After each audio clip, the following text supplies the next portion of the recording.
Taylor-Affaircare. As you can see, I am in a new location this week. I'm Skyping to you from my hotel room in a little spot where I'm having vacation, enjoying a little time away, which is really fun. However, I know that this is kind of an important thing, so I am going to go ahead and work on our weekly podcast. And this week we are continuing our series on the top 8 topics here on the Affaircare website. Once again, we have a tie. And this week, the tie, it kind of goes to 2 things that are the same topic, so I put them together. And that is the reason for no contact. We call it the purpose of no contact. And also, kind of tied with that one, are the sample no contact letters.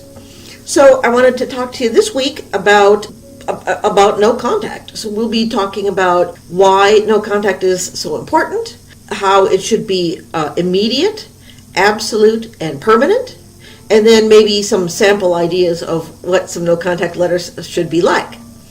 Let's jump right in. This one may be a little bit of a shorter podcast because, hey, I'm on vacation and, people deserve to have a little fun, right? So our topic is the no contact, and the page that is the most, one of the more popular pages on Affaircare is the purpose of no contact. It's one of our articles. If you want to go on our articles page, you'll see the article is entitled The Purpose of No Contact. In that particular article, we do discuss that, the reason we wrote it was people were writing, well, why can't you just end the affair? What's the purpose of sending the no contact letter, or even honestly, why end contact with the affair partner, so to speak, like in an official way?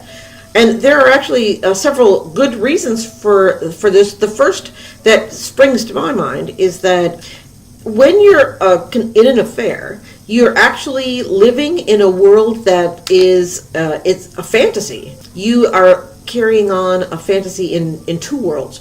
The one world is the world of the affair, which is built on, at minimum, stretching the truth, and actually is probably more like, at maximum, outright lies. You're outright lying about who you are, whether you're married. A lot of people will lie about whether they have children, what their financial status is, all kinds of lies. So that's fantasy world number 1. And then on the other hand, there's their real life. They're living in the present world with their spouse and their children and their bills and whatever it is that's kind of it's bugging them, that they're trying to escape. So a fantasy is a life that's it's built in 2 worlds, right? The fantasy world and the real world. And what happens then, the loyal spouse discovers that the affair is going on, and at that point the couple is at a crossroads. Now, the person who has committed the affair, at that point, they have broken the vows. And this is in Matthew, and this is the one exception that Jesus did give as a moral reason for divorce, which is sexual immorality. So the loyal spouse would have the moral permission, if you will, to choose to divorce their spouse because they committed adultery. The disloyal spouse does not have that option from a moral point of view. They were the ones who broke the vows, and they do not decide from a moral point of view, from a biblical point of view, whether to divorce or not. That's up to the loyal spouse.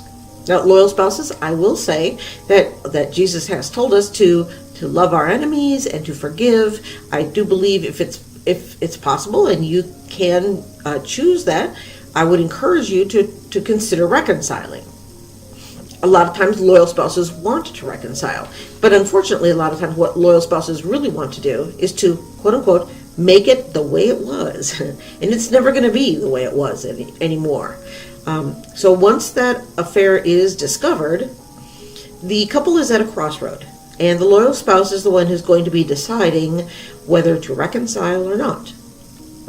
When the couple chooses, or when the loyal spouse, I guess basically, but when the couple chooses to remain together, what would happen is that the disloyal spouse, that should mean that you bring your marriage back to life. I would say prior to the affair, Not always, but chances are that there were some issues in the marriage. Clearly, during the affair, there were issues in the marriage.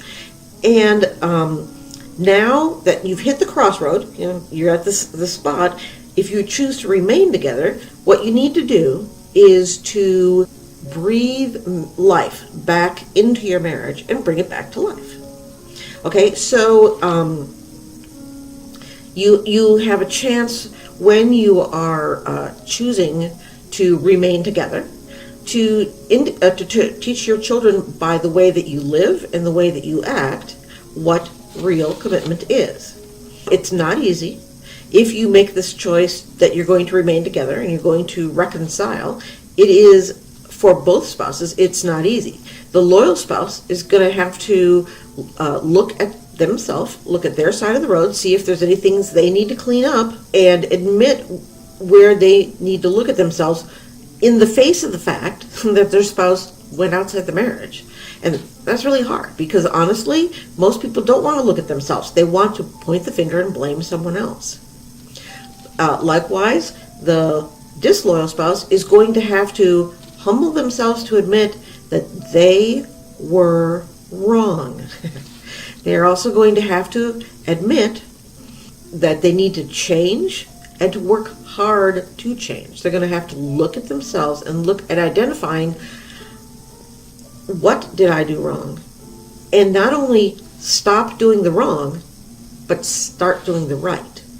So there's a lot of work to be done, and it's not easy.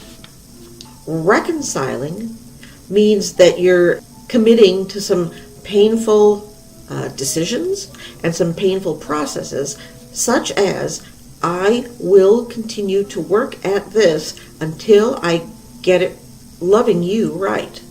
I will continue to put you first. I will continue to be honest when I'm afraid to be honest. Stuff like that. It's very hard, very scary, and it can be very painful. But you're committing to it, and you're going to indicate, look, commitment to your children by the way you act. Commitment means when you make a promise, you keep it. Okay? So it's a really good thing. And probably the very first step that you can take toward bringing about reconciliation is no contact. There's 3 parts to no contact. It has to be immediate, it has to be absolute, and it has to be permanent. The reason is that if you continue on with contact with your affair partner, you continue to do damage to the marriage. Now let's see.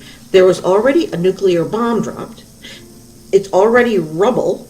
And if you continue to drop, regular bombs onto rubble, you do more damage. I don't care how Casper milquetoast your spouse is, eventually their love for you will run out. So you need to go to no contact. It needs to be immediate, okay? Your affair causes damage, just like I was discussing. No contact is the first step that you can take to show your spouse that you are willing to really dig in and work to save this marriage. So the longer you delay it, the more that you are delaying the healing, you're delaying the repair, you're causing more damage, it's making it worse. So you want to do it as quickly as possible. Think of it like the ER. You want to get to the ER as quickly as possible. You don't want to maybe I'll gradually work my way toward the ER. No, you get there. And this is the same here. You want it immediate. The second step, it has to be absolute.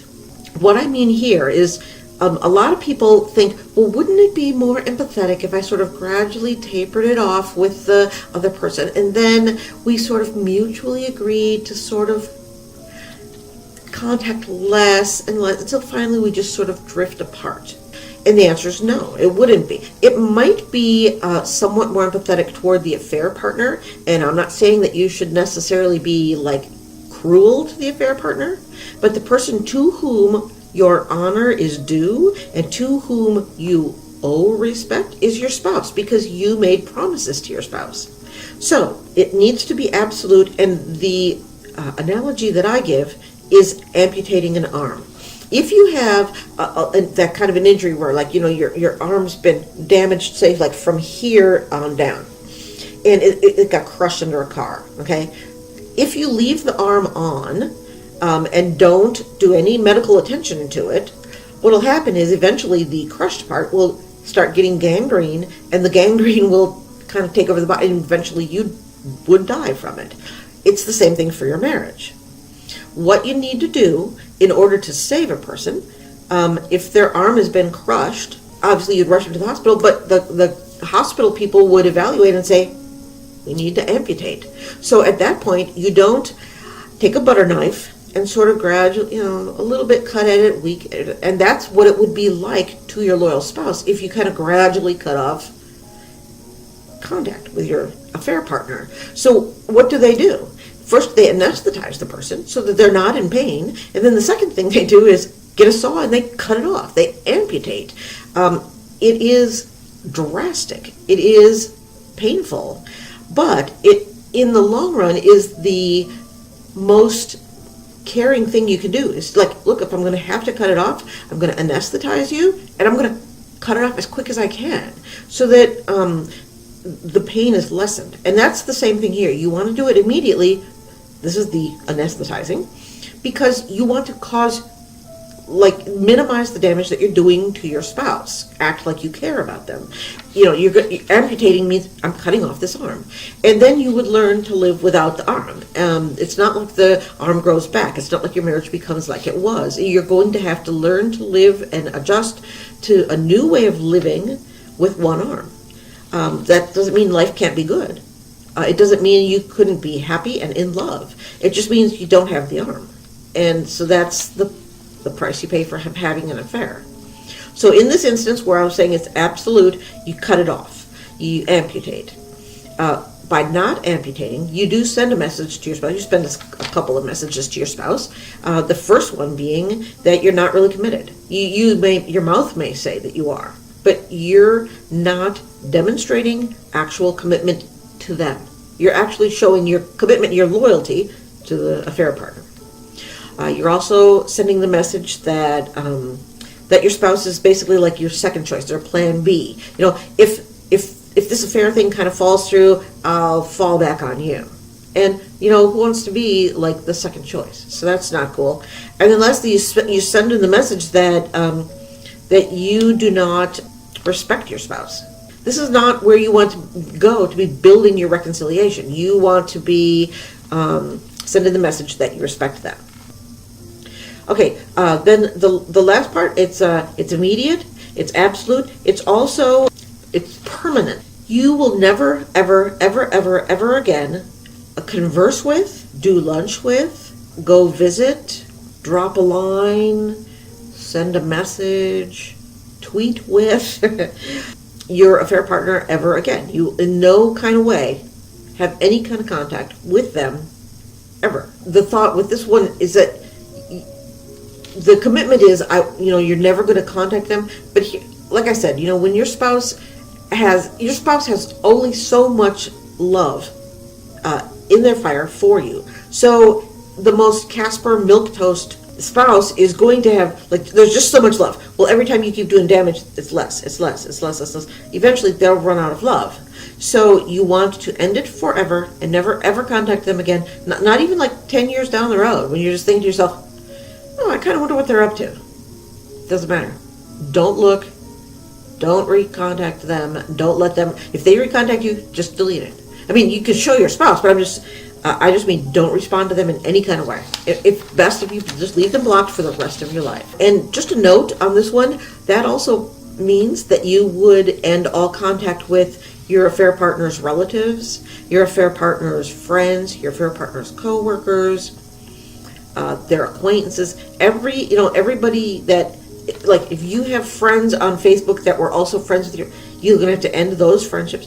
And that's the cost of committing adultery, is that you lose those friends. Again, this is a commitment to a very painful thing for disloyal spouses, because most of those, it's not just the affair, but it can be friends and their relative and people who knew them as a couple.